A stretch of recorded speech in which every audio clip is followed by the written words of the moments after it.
Buongiorno e benvenuti a questa edizione del nostro telegiornale. Vediamo subito i titoli. Difesa comune del branco di Palermo. Lei era consenziente. La ragazza trasferita in una comunità protetta si sfoga sui social. Sono stanca, mi state portando alla morte. Il legale di uno dei 7 indagati rimette il mandato. Indignatevi e denunciate l'appello del comandante Coppola che lascia il reparto dei Carabinieri di Catania dopo 3 anni di impegno per la legalità. Il sindaco di Catania Enrico Trantino chiede l'azzeramento dei vertici della SAC per la cattiva gestione delle emergenze incendio e annuncia azioni giudiziarie, ma i manager dell'aeroporto sono pronti a dargli battaglia. La Sicilia a rischio povertà e la CGIL denuncia dove è finito il $500 miliardi di fondi pubblici presentata alla piattaforma nazionale attraverso cui richiedere il sussidio che sostituirà il reddito di cittadinanza. A Lampedusa continua l'emergenza migranti. La Croce Rossa assicura trasferimenti rapidi dall'isola agli altri centri. La macchina dell'accoglienza altrove però perde colpi. Versi di poesie e preghiere. A Butera un gruppo di giovani ha deciso di riqualificare il centro storico dipingendo le saracinesche dei negozi chiusi per la crisi. Prima vittoria in campionato per il Palermo che ieri sera ha vinto al Mapei Stadium contro la Reggiana per 3-1. Di Lucioni, Segre e Soleri le firme della vittoria.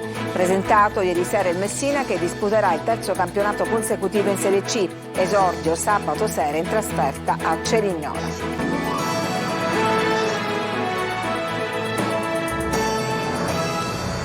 Dunque, come avete sentito dai titoli, il branco di Palermo ha scelto una linea difensiva comune. La ragazza era consenziente e concordano gli avvocati dei 7 ragazzi indagati per lo stupro del 7 luglio scorso, ma in mano all'accusa c'è il video di tutta la violenza sessuale. Marco Gullà. Il branco di Palermo, che ha violentato una ragazza 19enne lo scorso 7 luglio, fa fronte comune contro la vittima. Gli avvocati dei 7 ragazzi che sono stati arrestati fanno quindi blocco comune contro la ragazza. La linea è questa, cruda e screditante. La ragazza era consenziente al rapporto di gruppo. Gli avvocati difensori stanno accumulando tutto il materiale a disposizione in rete per costruire la linea difensiva che però sbatte contro il punto principale dell'accusa, il video di circa 15 minuti di tutta la violenza sessuale ripresa da uno dei 7 arrestati. Una prova inequivocabile di cosa è successo la notte del 7 luglio. Nel frattempo riecheggia nuovamente lo sfogo della vittima su Instagram commentando un post in cui si diceva che lei era consenziente. La 19enne ha scritto: "I vostri commenti mi stanno portando alla morte". Un segnale decisamente preoccupante, così per lei è stato disposto il trasferimento in una comunità segreta dove le sarà concesso anche di lavorare. La difesa intanto di uno dei 7 ragazzi arrestati insiste nel chiedere la sua scarcerazione. L'udienza al Tribunale del Riesame di Palermo si è aperta questa mattina però con un piccolo colpo di scena. L'avvocato ha rinunciato al mandato perché è venuto meno il rapporto di fiducia con il suo assistito, avendo appreso poco prima dell'udienza che la famiglia dell'arrestato aveva appena nominato un altro avvocato difensore. I giudici si sono riservati la decisione sulla sua scarcerazione. Sono state respinte nelle scorse settimane invece le istanze di revoca della misura cautelare presentate dagli altri coindagati.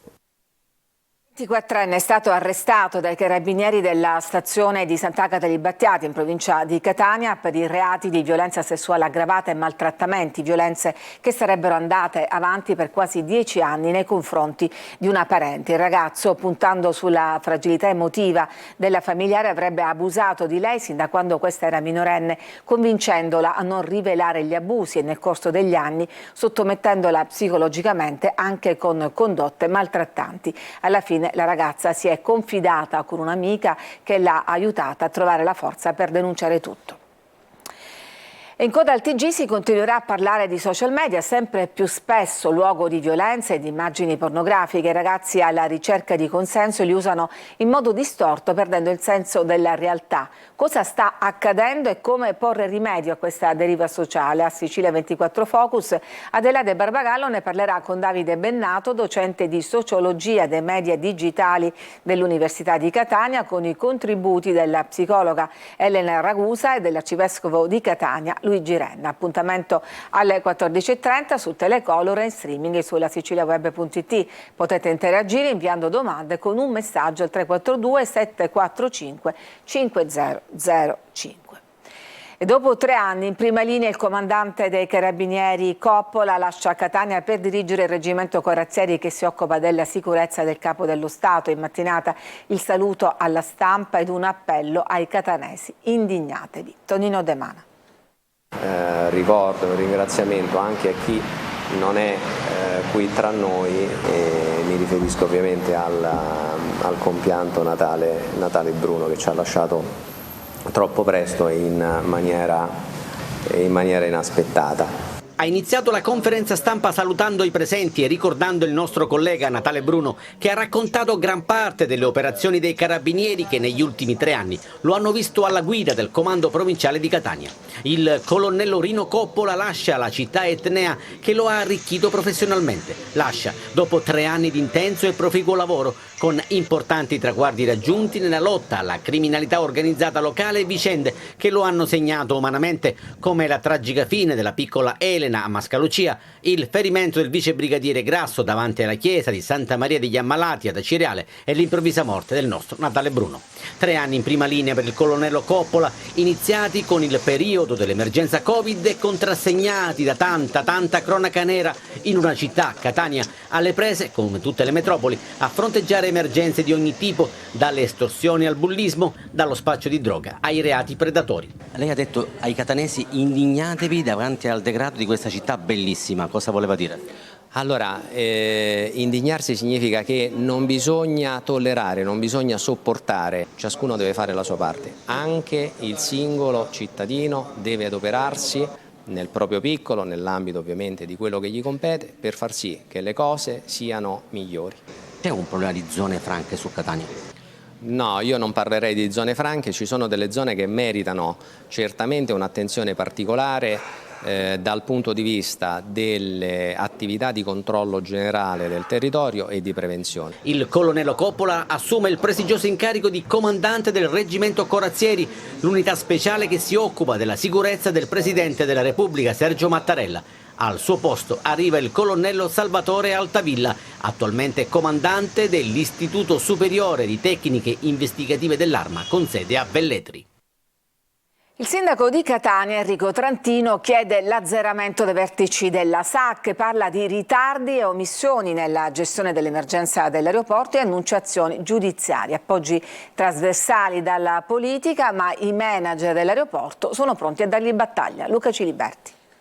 La guerra dei cieli si trasforma in guerra di carte bollate. La richiesta formale di dimissioni avanzata dal sindaco di Catania a tutto il CDA della SAC ha raccolto mediaticamente un consenso trasversale, ma in alcuni forti passaggi proprio Trantino si espone alle repliche degli amministratori della stessa società di gestione dell'aeroporto di Catania, accusati di inadempienze nella gestione dell'emergenza incendio che ha fermato lo scalo tra fine luglio e l'inizio di agosto. Nella relazione presentata dal sindaco che vi mostriamo si legge testualmente: a nome della città di Catania e della città metropolitana chiedo che l'intero CDA rassegni le dimissioni, anticipando che, nel caso in cui ciò non avvenisse, sarei costretto a intraprendere iniziative giudiziarie. La richiesta di dimissione è stata respinta e adesso ci si attende il seguito. Nella relazione il sindaco lamenta la mancanza di una cabina di regia durante l'emergenza, l'assenza di un piano di crisis management in grado di dare risposta agli utenti, l'approssimazione nei servizi di risposta al passeggero, compresa la mancanza di acqua e generi di prima necessità da dare gratuitamente che aspettava sotto il sole. Insomma, un atteggiamento che secondo Trantino avrebbe causato danni di milioni di euro per mancate ricadute sul territorio. E quindi l'ultimatum: o vi dimettete o vi denuncio. Ma questa presa di posizione avrebbe surriscaldato l'animo dei manager aeroportuali. Sandro Gambuzza, ad esempio, sui social mette in fila 57 comuni della provincia, quasi a chiedersi: Trantino ha sentito tutti i sindaci, in nome di chi parla, visto che la nota formale del sindaco è stata protocollata da Palazzo degli Elefanti e non dalla città metropolitana. Il professore Romano parla di imbarazzante approssimazione. Dai corridoi di Fontana Rossa qualcuno è quasi certo che la risposta all'azione legale annunciata da Trantino seguirà una denuncia circostanziata della stessa SAC. Insomma, piuttosto che riprendere a decollare, l'aeroporto di Catania sembra volare ancora molto basso. La Sicilia è a rischio povertà e la CGIL denuncia dove è finito il $500 miliardi di fondi pubblici. Intanto il ministro Calderone presenta la piattaforma attraverso cui richiedere il sussidio che sostituirà il reddito di cittadinanza. Emanuela Corsi. Un siciliano su 3 è a rischio povertà. È quanto emerge dal dossier della CGIL, che si chiede perché solo 15 milioni di fondi pubblici siano stati destinati al welfare isolano. E dire che dal 2017 la Regione ha fatto incetta di fondi per il contrasto alla povertà da destinare ai distretti sociosanitari. È la seconda in Italia dopo la Campania per finanziamenti ricevuti, più di $500 milioni, 356 milioni dal Fondo Povertà del Governo, 190 milioni da bandi finanziati dall'Unione Europea, più 16 milioni dal PNRR. Eppure di questi soldi ne è stata spesa soltanto una piccolissima parte. Per questo noi da mesi chiediamo al governo della regione un tavolo di confronto, provare a mettere a sistema tutte le risorse a disposizione per dare una risposta ai ceti e ai soggetti più deboli di questa nostra regione. Ad aggravare poi la situazione di migliaia di famiglie siciliane c'è la sospensione del reddito di cittadinanza, sostituito dal nuovo supporto economico per la formazione e il lavoro da 350 euro mensili. L'INPS ha fornito le istruzioni per presentare la domanda sulla piattaforma SISL, presentata oggi dal Ministro del Lavoro e delle Politiche Sociali Marina Calderone presso la sede dell'Istituto di Previdenza e che sarà attiva dal 1° settembre. La misura di sostegno sarà destinata agli occupabili e punterà a favorirne l'ingresso nel mondo del lavoro. Potranno farne richiesta i componenti tra i 18 e i 59 anni di nuclei familiari con ISEE non superiore a 6.000 euro annui. Ma la Sicilia è anche la terra del lavoro povero. Noi abbiamo un fenomeno molto diffuso di lavoro precario, di lavoro stagionale, di lavoratori part-time. Noi siamo in presenza di una quantità di lavoratori e lavoratrici che sono poveri pur lavorando. In questo quadro, per la serie Piove sul bagnato, si inserisce anche l'allarme lanciato da Nomisma, che annuncia nuovi aumenti tra il 7 e il 10% nella bolletta della luce a partire dal 1° ottobre, dopo l'impennata del prezzo dell'energia elettrica sui mercati internazionali. A Lampedusa adesso, dove continua l'emergenza migranti, la Croce Rossa assicura trasferimenti rapidi dall'isola ad altri centri, ma la macchina dell'accoglienza altrove perde colpi. Giusy Lazzara. Notte e giorno gli arrivi e le partenze a Lampedusa scandiscono ormai da mesi l'approdo di migliaia di migranti e c'è da gestire l'accoglienza nell'hotspot di Contrata Imbriacola e da giugno la Croce Rossa è in campo con centinaia di operatori. Storie di vita e di morte si incrociano negli occhi di donne, uomini, bambini e ragazzi non accompagnati che vengono accolti dagli operatori in un flusso continuo e i trasferimenti per loro nelle 72 ore dall'arrivo sono rapidi ma presentano alcune criticità. Il problema grosso non credo che sia qua, perché qua, appunto, come abbiamo visto, si risolvono in pochissimi giorni. Il sistema d'accoglienza deve essere riportato in campo nazionale, che in questo momento credo stia avendo delle criticità, perché manca completamente, probabilmente mancano i posti, e questa è una di quelle cose che noi stiamo cercando di capire insieme al Dipartimento delle Libertà Civili cosa si può fare. In realtà si può fare molto poco, i veri problemi nascono una volta che si lascia il centro. Il sistema di accoglienza, secondo la Croce Rossa, deve coinvolgere più realtà. Tutti i paesi devono essere consapevoli che l'Italia da sola non potrà farsi carico di questa accoglienza. Tenga presente che però se tutti facessero un pezzettino di dell'accoglienza, oggi come oggi c'è la possibilità di un'integrazione vera, capire che dietro questi numeri ci sono degli esseri umani e forse in troppe occasioni ci dimentichiamo che sono esseri umani. Intanto 22 migranti sono stati arrestati nell'arco di 48 ore dai poliziotti della squadra mobile di Agrigento fra Lampedusa e Porto Empedocle. Si tratta di persone che sono tornate in Italia attraverso la frontiera marittima dell'isola, nonostante fossero destinatari di decreti di espulsione. Armi e droga sono state ritrovate dagli investigatori in diversi covi del quartiere San Leone a Catania. Grazie all'aiuto di 2 cani in un rudere abbandonato in via Palermo erano nascosti sotto dei calcinacci 3 borsoni con 10 kg di marijuana e 1 chilo di hashish. In un'altra perquisizione sono state sequestrate 3 pistole e uniformi della polizia. A Giarre un 17enne ha perso la vita in un incidente stradale. Il giovane era a bordo di uno scooter che si è schiantato contro un palo dell'illuminazione in corso Messina, sbalzato sul selciato e morto sul colpo. Ci fermiamo, c'è una pausa per la pubblicità, torniamo subito dopo.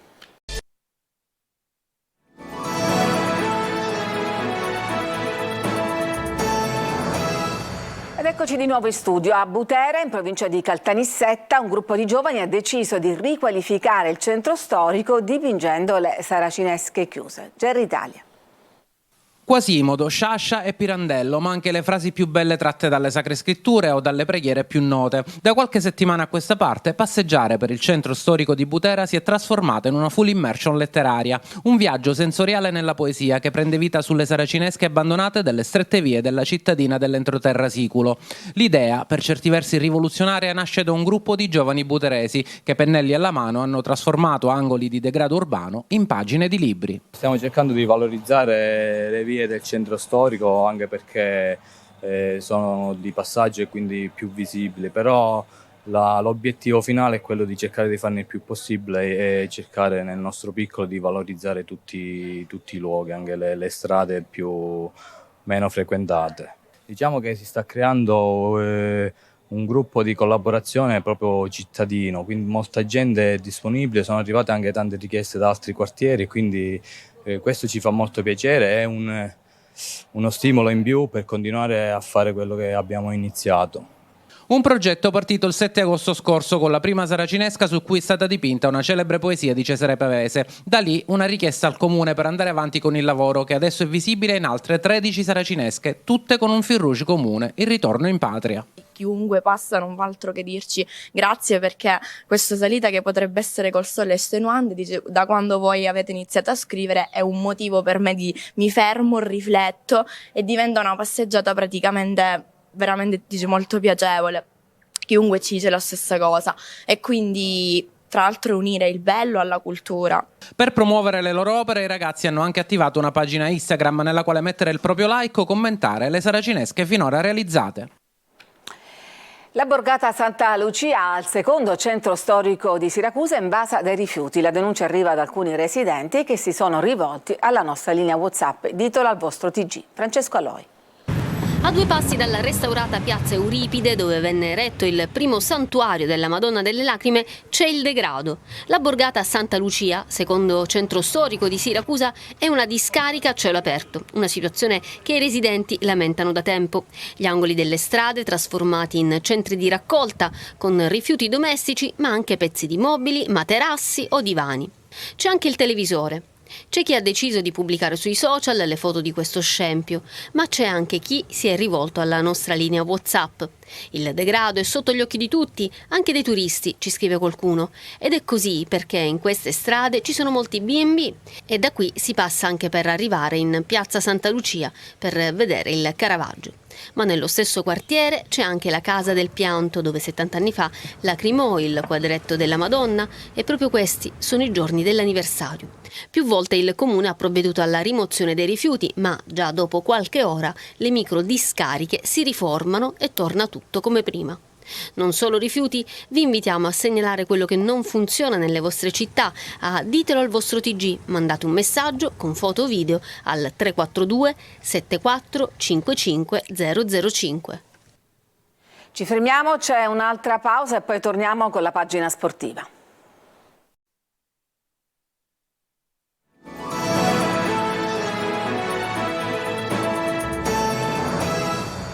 Eccoci alla pagina sportiva. Prima vittoria in campionato per il Palermo che ieri sera ha vinto contro la Reggiana. Marco Gullà.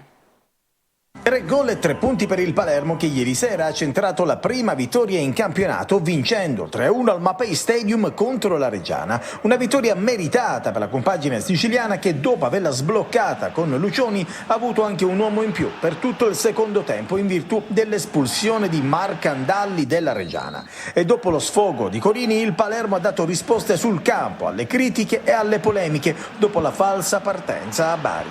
Rosanero compatti, concreti e a tratti anche belli da vedere. Ci pensa Lucioni a sbloccarla nei primi minuti. Prima Lund va vicino al gol all'esordio sul tap-in, appunto Lucioni la mette dentro, il VAR convalida la rete dell'ex Frosinone. Palermo in vantaggio, i siciliani giocano benino, Lund il danese sulla fascia sinistra è già una garanzia. Scorrono i minuti, la mossa di Corini di inserire Segre si rivela vincente quando al 42esimo il centrocampista si invola tutto solo e propizia l'espulsione di Marcandalli. Nella ripresa il Palermo però non riesce a chiudere, gli spazi ci sono, ma i rosa sprecano. Così la legge del calcio, sempre in vigore, punisce il Palermo. La Reggiana pareggia con Lanini 1-1.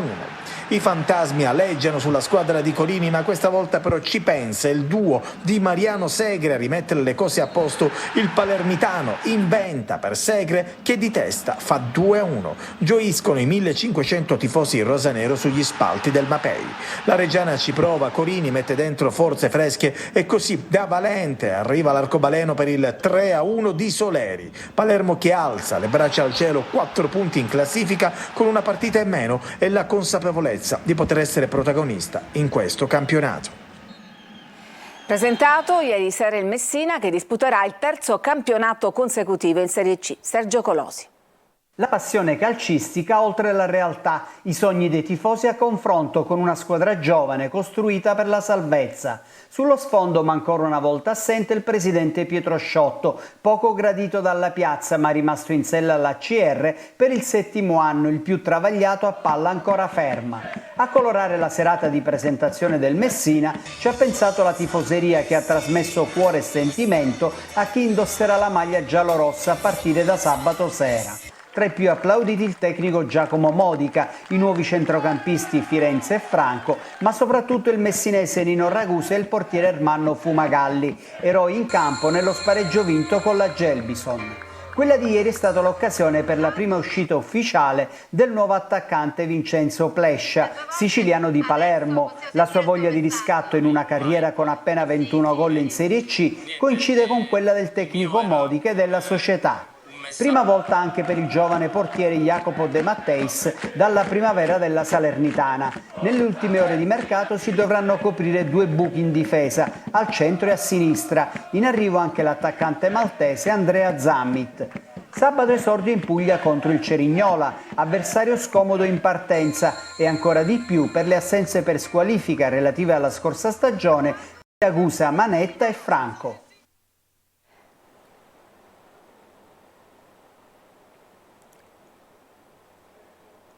Prima di chiudere, una notizia appena battuta dalle agenzie: una giovane di 17 anni sarebbe stata violentata a Val Guarnera, un piccolo paese dell'Ennese, da un artigiano del luogo. È stata la stessa vittima a denunciarlo, indicando il presunto responsabile degli abusi. La procura di Enna ha aperto un fascicolo e ha attivato le procedure del codice rosso previsto in questi casi. Sono in corso le indagini dei carabinieri, che mantengono per ora il più stretto riserbo.